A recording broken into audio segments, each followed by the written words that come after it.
Hello friends, welcome to my channel. ಇವತ್ತು ಒಂದು ಜ್ಯೂಸಿಯಾಗಿರುವಂಥ ಸಿಹಿ ಕಡುಬು ರೆಸಿಪಿ ಮಾಡ್ತಾ ಇದ್ದೀನಿ. ನೋಡಿ ಎಷ್ಟು ಜ್ಯೂಸಿಯಾಗಿದೆ ಅಲ್ಲ, ಒಳಗಡೆಯಿಂದ ತುಂಬಾ ಟೇಸ್ಟಿಯಾಗುವಂಥ ರೆಸಿಪಿ ಮತ್ತು ಈಸಿ ಕೂಡ ಮಾಡೋದು ಹೇಗೆ ಅಂತ ತೋರಿಸ್ತೀನಿ. ಆದರೆ ಅದಕ್ಕೆ ಮೊದಲು ನನ್ನ ಚಾನಲ್ನ ನೀವೇನು ಸಬ್ಸ್ಕ್ರೈಬ್ ಮಾಡಿಲ್ಲ ಅಂದರೆ ನನ್ನ ಚಾನಲ್ನ ಸಬ್ಸ್ಕ್ರೈಬ್ ಮಾಡಿ ನನಗೆ ಸಪೋರ್ಟ್ ಮಾಡಿ. ಮತ್ತು ಪಕ್ಕದಲ್ಲಿ ಬೆಲ್ಲೈಕನ್ ಇರುತ್ತಲ್ಲ, ಅದನ್ನು ಕೂಡ ಪ್ರೆಸ್ ಮಾಡಿ ತಪ್ಪದೆ ಆಲ್ಗೆ ಕ್ಲಿಕ್ ಮಾಡಿ. ಮತ್ತು ವಿಡಿಯೋ ಇಷ್ಟ ಆದರೆ ಒಂದು ಥಮ್ಸ್ ಅಪ್ ಕೊಡಿ. ಇಲ್ಲಿ ನೋಡಿ, ನಾನು ಇಲ್ಲಿ ಕುಸಲಕ್ಕಿಯನ್ನು ತೊಗೊಂಡಿದ್ದೀನಿ. ಇದು ಮಾರ್ಕೆಟಲ್ಲಿ ಈಸಿಲಿ ಅವೈಲೇಬಲ್ ಇರುತ್ತದೆ. ಮತ್ತು ಈ ಥರ ಅಕ್ಕಿಯಿಂದ ಮಾಡೋದ್ರಿಂದ ತುಂಬ ಚೆನ್ನಾಗಿ ಬರುತ್ತೆ. ಅದರ ನಾವು ಕಡುಬು ಮಾಡ್ತೀವಲ್ಲ, ತುಂಬ ಚೆನ್ನಾಗಿ ಬರುತ್ತೆ, ಹಿಂಗೆ ಚೆನ್ನಾಗಾಗುತ್ತೆ. ಈಗ ಇದಕ್ಕೆ ಸ್ವಲ್ಪ ನೀರನ್ನು ಹಾಕಿ ಇದನ್ನು ಗ್ರೈಂಡ್ ಮಾಡ್ಕೊಂಡಿದ್ದು ನೋಡಿ. ಫೈನ್ ಆ್ಯಂಡ್ ಪೇಸ್ಟ್ ಮಾಡ್ಕೊಂಡಿಲ್ಲ, ಸ್ವಲ್ಪ ತರಿಯಾಗಿ ಗ್ರೈಂಡ್ ಮಾಡ್ಕೊಂಡಿದ್ದೀನಿ. ಈಗ ಇದನ್ನು ಒಂದು ಪ್ಯಾನಲ್ಲಿ ಹಾಕೋತಾ ಇದ್ದೀನಿ. ಇಲ್ಲಿ ನಾನು ಗ್ಯಾಸ್ ಫ್ಲೇಮ್ನ ಮೀಡಿಯಮಲ್ಲಿ ಇಟ್ಕೊಂಡಿದ್ದೀನಿ. ಮೀಡಿಯಮಲ್ಲಿಟ್ಟು ಚೆನ್ನಾಗಿ ಮಿಕ್ಸ್ ಮಾಡ್ಕೊತಾ ಹೋಗಬೇಕು. ಇದರಲ್ಲಿರೋ ಮಾಯಿಶ್ಚರೆಲ್ಲ ಹೋಗಬೇಕು. ಮಾಯಿಶ್ಚರ್ ಹೋಗಿ ಸ್ವಲ್ಪ ಗಟ್ಟಿಯಾಗುತ್ತೆ, ಅಷ್ಟು ನಾವು ಇದನ್ನು ಮಿಕ್ಸ್ ಮಾಡ್ಕೊತಾ ಹೋಗಬೇಕು. ಅಷ್ಟು ಆ ಕನ್ಸಿಸ್ಟೆನ್ಸಿಯಲ್ಲಿ ಬರೋವರೆಗೂ ನಾವು ಮಿಕ್ಸ್ ಮಾಡ್ತಾ ಇರಬೇಕು. ಗ್ಯಾಸ್ ಫ್ಲೇಮ್ನ ಹೈಯಲ್ಲಿಟ್ಟು ಬೇಕಾದರೂ ನಾವು ಈ ಥರ ಮಿಕ್ಸ್ ಮಾಡ್ಕೋಬೋದು, ಮತ್ತು ಕಂಟಿನ್ಯೂಸ್ ಸ್ಟಿರ್ ಮಾಡ್ಕೊತಾ ಇರಬೇಕು. ನೋಡಿ, ಈ ಥರ ಮಾಯಿಶ್ಚರ್ ನೋಡಿ ಹೇಗೆ ಹೋಗ್ತಾ ಇದೆಯಲ್ಲ, ಇದೇ ಥರ ಡ್ರೈ ಆಗುತ್ತೆ ನೋಡಿ. ಕೈಯಲ್ಲಿ ಮುಟ್ಟು ನೋಡಬೇಕು, ಇದನ್ನು ಸ್ವಲ್ಪ ಇದೆ ಮಾಯಿಶ್ಚರ. ನಾವೀಗ ಉಂಡೆ ಕಟ್ಟೋಕ್ಕೆ ಆಗಬೇಕು, ಅಷ್ಟು ನಾವು ಇದನ್ನು ತಿಕ್ಕ ಕನ್ಸಿಸ್ಟೆನ್ಸಿಗೆ ತರಬೇಕು. ನೋಡಿ ಈ ಥರ ನೋಡಿ, ಈಗ ಮುಟ್ಟು ನೋಡಿದ್ರೆ ಗೊತ್ತಾಗುತ್ತೆ. ನೋಡಿ ಹೇಗೆ ಉಂಡೆ ಮಾಡೋಕ್ಕೆ ಆಗ್ತಿದೆಯಲ್ಲ, ಈಸಿಲೇ ಈ ಥರ ಆಗಬೇಕು. ಮತ್ತು ಇದೇ ಹಿಟ್ಟಿಂದ ನಾವು ಕಡುಬು ಬೇಕಾದರೆ ಮಾಡ್ಬೋದು. ಕಡುಬು ಮಾಡೋದಕ್ಕೂ ಇದರಲ್ಲಿ ತುಂಬ ಚೆನ್ನಾಗಾಗುತ್ತೆ. ಮತ್ತು ಇದಕ್ಕೆ ನಾನು ಉಪ್ಪು ಹಾಕಿದ್ದೀನಿ, ಆಯಿತಾ. ಸ್ವಲ್ಪ ಒಂದು ಅರ್ಧ ಟೀ ಸ್ಪೂನಷ್ಟು ಉಪ್ಪನ್ನು ಹಾಕಿದ್ದೀನಿ. ಇದನ್ನು ನಾನು ಮಿಕ್ಸ್ ಮಾಡಬೇಕಾದ್ರೆ ಹಾಕಿದ್ದೀನಿ, ಗ್ರೈಂಡ್ ಮಾಡಬೇಕಾದ್ರೆ ಬೇಕಾದರೂ ಹಾಕ್ಬೋದು. ಓಕೆ, ಈಗ ಇದನ್ನು ತೆಗೆದು ಸೈಡಲ್ಲಿ ಇಡ್ತೀನಿ. ಈಗ ಅದೇ ಪ್ಯಾನಲ್ಲಿ ಈಗ ನಾನು ಸ್ವಲ್ಪ ಅವಲಕ್ಕಿ ತೊಗೊಂಡಿದ್ದೀನಿ. ಒಂದು ಹಿಡಿಯಷ್ಟು ಅವಲಕ್ಕಿ ಸಾಕಾಗುತ್ತೆ. ಪೇಪರ್ ಅವಲಕ್ಕಿ ಬರುತ್ತಲ್ಲ, ತೆಳು ಇರುತ್ತೆ, ಅಂಥ ಅವಲಕ್ಕಿನ ತೊಗೊಂಡು ಸ್ವಲ್ಪ ಡ್ರೈ ರೋಸ್ಟ್ ಮಾಡ್ಕೊತೀನಿ. ಗ್ಯಾಸ್ ಫ್ಲೇಮ್ನ ಲೋವಲ್ಲಿಟ್ಟಿದ್ದೀನಿ. ಗೊತ್ತಾಗುತ್ತೆ ನೋಡಿ, ಇದು ರೋಸ್ಟ್ ಆಗಿದೆ ಅಂತ. ಸ್ವಲ್ಪ ಚೇಂಜ್ ಆಗುತ್ತೆ ನೋಡಿ, ತೋರಿಸ್ತೀನಿ ಹೇಗಾಗುತ್ತೆ ಅಂತ.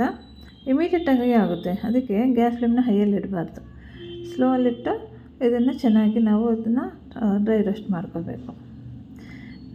ಈ ಅವಲಕ್ಕಿ ಹಾಕೋದ್ರಿಂದ ನಾವೇನು ಇದನ್ನು ಸ್ಟಫಿಂಗ್ ಮಾಡ್ತೀವಲ್ಲ, ಅದು ಸ್ವಲ್ಪ ಚೆನ್ನಾಗಾಗುತ್ತೆ, ಡ್ರೈ ಆಗುತ್ತೆ. ಇದೇನೋ ಲಿಕ್ವಿಡ್ ಥರ ಏನೋ ಇರಲ್ಲ. ಬೆಲ್ಲ ಹಾಕಿ ಸ್ವಲ್ಪ ಲಿಕ್ವಿಡ್ ಆಗಿರುತ್ತಲ್ಲ, ಅದೆಲ್ಲ ಡ್ರೈ ಆಗುತ್ತೆ. ನಾನು ನೆಕ್ಸ್ಟ್ ತೋರಿಸ್ತೀನಿ, ಆಯಿತಾ. ಈಗ ಅದಕ್ಕೆ ಸ್ವಲ್ಪ 1-2 ಟೇಬಲ್ ಸ್ಪೂನಷ್ಟು ಎಳ್ಳು ಹಾಕ್ಕೊಂಡಿದ್ದೀನಿ. ಎಳ್ಳನ್ನು ಕೂಡ ಫ್ರೈ ಮಾಡ್ಕೋಬೇಕು. ಎಳ್ಳು ಫ್ರೈ ಆಗ್ತಾ ಬರ್ತಿದ್ದ ಹಾಗೆಯೇ ಅದಕ್ಕೆ ಮತ್ತೆ 2 ಟೇಬಲ್ ಸ್ಪೂನಷ್ಟು ಗಸಗಸೆ ಹಾಕ್ಕೊಂಡಿದ್ದೀನಿ. ಎರಡು ನಾನು ಲೋ ಫ್ಲೇಮಲ್ಲಿಟ್ಟು ಚೆನ್ನಾಗಿ ಡ್ರೈ ರೋಸ್ಟ್ ಮಾಡ್ಕೊಂಡಿದ್ದೀನಿ. ಅದನ್ನು ಸೈಡಲ್ಲಿ ಇಟ್ಟಿದ್ದೀನಿ. ಈಗೇನು ಮಾಡಬೇಕು ಅಂದರೆ, ನಾನಿಲ್ಲಿ 2 ಅಚ್ಚು ಬೆಲ್ಲನ, 2 ಬರುತ್ತಲ್ಲ ಬೆಲ್ಲ, ಅದನ್ನು ಸಣ್ಣಗೆ ಕಟ್ ಮಾಡಿ ಇಲ್ಲಿ ನಾನು ಮೆಲ್ಟ್ ಮಾಡ್ಕೋತಾ ಇದ್ದೀನಿ. ವೇಟಲ್ಲಿ ಹೇಳಬೇಕು ಅಂದರೆ ಅರ್ಧ kg ತೊಗೊಂಡಿದ್ದೀನಿ ಬೆಲ್ಲ ಕಂಪ್ಲೀಟಾಗಿ ಮೆಲ್ಟ್ ಆಗಬೇಕು. ಅದಕ್ಕೆ ಒಂದು ಸ್ವಲ್ಪ ನೀರು ಹಾಕಿದ್ದೀನಿ, 2 ಟೇಬಲ್ ಸ್ಪೂನಷ್ಟು ನೀರನ್ನು ಹಾಕಿದ್ದೀನಿ ಅಷ್ಟೇ. ಅದಕ್ಕೆ ಈಗ ನೋಡಿ, ತೆಂಗಿನಕಾಯಿ ತುರಿದಿರೋ ಅಂಥದ್ದನ್ನು ಹಾಕೋತಾ ಇದ್ದೀನಿ. ಅದರಲ್ಲಿ ಒಂದು ನಾರಿತ್ತು, ಅದನ್ನು ತೆಗೆದೆ. ಈಗ ನೋಡಿ, ತೆಂಗಿನಕಾಯಿನ ಚೆನ್ನಾಗಿ ಬೆಲ್ಲದಲ್ಲಿ ಮಿಕ್ಸ್ ಮಾಡ್ಕೊತೀನಿ. ಈಗ ನೋಡಿ, ಕಾಯಿ ತುಂಡು ಬಿದ್ದಿದೆಯಲ್ಲ, ಅದನ್ನೆಲ್ಲ ತೆಗಿತೀನಿ. ಆ ಥರದನ್ನು ಹಾಕೋಬಾರ್ದು. ಈಗ ಚೆನ್ನಾಗಿ ಮಿಕ್ಸ್ ಮಾಡಿದ್ದೀನಲ್ಲ, ನೋಡಿ ಹೇಗೆ ಲಿಕ್ವಿಡ್ ಆಗಿದೆಯಲ್ಲ, ಸ್ವಲ್ಪ ಮಾಯಿಶ್ಚರ್ ಇದೆಯಲ್ಲ, ಅದಕ್ಕೋಸ್ಕರ ಏಲಕ್ಕಿ ಹಾಕಿದ್ರೆ ಅದೆಲ್ಲ ಡ್ರೈ ಆಗುತ್ತೆ. ಈಗ ನೋಡಿ, ಸ್ವಲ್ಪ ಏಲಕ್ಕಿನ ಕುಟ್ಟಿ ಪುಡಿ ಮಾಡಿ ಹಾಕ್ಕೊಂಡಿದ್ದೀನಿ. ಒಳ್ಳೆ ಪರಿಮಳ ಬರುತ್ತೆ ಅದರಿಂದ. ಈಗ ಸ್ವಲ್ಪ ಇದನ್ನು ತೆಂಗಿನಕಾಯಿನ ಕುಕ್ ಮಾಡ್ಕೋಬೇಕು. ನಂತರ ಇಲ್ಲಿ ಡ್ರೈ ರೋಸ್ಟ್ ಮಾಡ್ಕೊಂಡಿರೋಂಥ ಎಳ್ಳು ಮತ್ತು ಗಸಗಸೆನ ಹಾಕೋತಾ ಇದ್ದೀನಿ. ನಂತರ ಇದನ್ನು ಮಿಕ್ಸ್ ಮಾಡಿ ಸ್ವಲ್ಪ ಲಾಸ್ಟಲ್ಲಿ ಇದನ್ನು ಅವಲಕ್ಕಿನ ಬಿಸಿ ಮಾಡಿ ಇಟ್ಕೊಂಡಿದ್ನಲ್ಲ, ಅದನ್ನು ಕೂಡ ಈಗ ಹಾಕೋತೀನಿ. ಆವಾಗ ನೋಡಿ, ಈಗ ನೋಡಿ ಹೇಗೆ ಮಾಯಿಶ್ಚರ್ ಇದೆ. ಅವಲಕ್ಕಿ ಹಾಕಿದ್ಮೇಲೆ ಕಂಪ್ಲೀಟ್ ಮಾಯಿಶ್ಚರ್ ಹೋಗುತ್ತೆ ನೋಡಿ. ನಾನು ಎಲ್ಲನೂ ಒಂದೇ ಸಲ ಹಾಕ್ಕೊಂಡಿಲ್ಲ, ಸ್ವಲ್ಪ ಹಾಕಿ ಮಿಕ್ಸ್ ಮಾಡ್ಕೋತೀನಿ. ನಂತರ ಮತ್ತೆ ಉಳಿದಿರೋದನ್ನು ಹಾಕೋತೀನಿ. ಯಾಕಂದರೆ ಅವಲಕ್ಕಿ ಜಾಸ್ತಿ ಆಗಿಬಿಟ್ರೆ ಅದಕ್ಕೆ ಇದು ಕರೆಕ್ಟ್ ಮೆಷರಲ್ಲಿ ಮಾಡಿದರೆ ಯಾವುದು ಹಿಟ್ಟೂ ಜಾಸ್ತಿ ಅಲ್ಲ, ಈ ಕರೆಕ್ಟಾಗಿ ಆಗುತ್ತೆ. ಇಲ್ಲಾಂದರೆ ಒಂದೊಂದು ಸಲ ನಾವು ಏನಾದರೂ ಸಿಹಿ ಕಡುಬು ಮಾಡಬೇಕು ಅಂದರೆ ಸ್ಟಫಿಂಗ್ ಜಾಸ್ತಿ ಆಗುತ್ತೆ, ಇಲ್ಲಾಂದರೆ ಹಿಟ್ಟು ಜಾಸ್ತಿ ಆಗುತ್ತೆ, ಆ ಥರ ಆಗುತ್ತೆ. ಈ ಥರ ಮೆಷರಲ್ಲಿ ಮಾಡಿದ್ರೆ ಎಲ್ಲ ಕರೆಕ್ಟಾಗಿರುತ್ತೆ. ಯಾಕಂದರೆ ಜಾಸ್ತಿ ಆಗೋಲ್ಲ ಹಿಟ್ಟು. ನಾನಿಲ್ಲಿ ಒಂದು ಅರ್ಧ ಕೆ ಜಿ ಅಕ್ಕಿ ತೊಗೊಂಡಿದ್ದೀನಿ.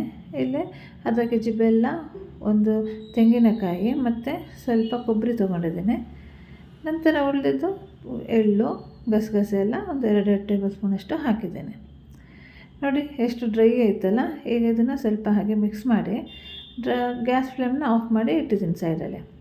ಈಗ ನೋಡಿ ಈ ಥರ ಒಂದು ಪಾತ್ರೆ ಎಲ್ಲ ಮನೆಯಲ್ಲಿ ಇರುತ್ತೆ. ಇಲ್ಲಾಂದರೆ ನಾವು ಇಡ್ಲಿ ಮಾಡ್ತೀವಲ್ಲ ಅದನ್ನು ಆ ಪಾತ್ರೆ ಕೂಡ ತೊಗೋಬೋದು. ಸ್ವಲ್ಪ ಎಣ್ಣೆ ಹಚ್ಚಿ ಇಡ್ತಾ ಇದ್ದೀನಿ. ಈಗ ನೋಡಿ ಈ ಥರ ಒಂದು ಮಿಷನಲ್ಲಿ ನಾವೇನು ರೊಟ್ಟಿ ಮಾಡ್ತೀವಲ್ಲ ಅದೇ ಪ್ರೆಸ್ಸಿಂಗ್ ಮಿಷನ್ನ, ಅದರಲ್ಲಿ ನಾವು ನೋಡಿ ಈ ಥರ ಒಂದು ಸಣ್ಣ ಬಾಲ್ ತೊಗೊಂಡಿದ್ದೀನಿ ಹಿಟ್ಟು. ಸ್ವಲ್ಪ ಒಂದು ಕವರ್ ಇಟ್ಟು ಅದಕ್ಕೆ ಸ್ವಲ್ಪ ಆಯಿಲನ್ನು ಹಚ್ಚಿ ಪ್ರೆಸ್ ಮಾಡ್ಕೋಬೇಕು. ನೋಡಿ ಈ ಥರ ಈವನಾಗಿ ಪ್ರೆಸ್ ಮಾಡ್ಕೋಬೇಕು. ಒಂದು ಕಡೆ ದಪ್ಪ ತೆಳು ಆ ಥರ ಇರಬಾರ್ದು. ನೋಡಿ ಹೇಗೆ ಕರೆಕ್ಟಾಗಿದೆಲ್ಲ.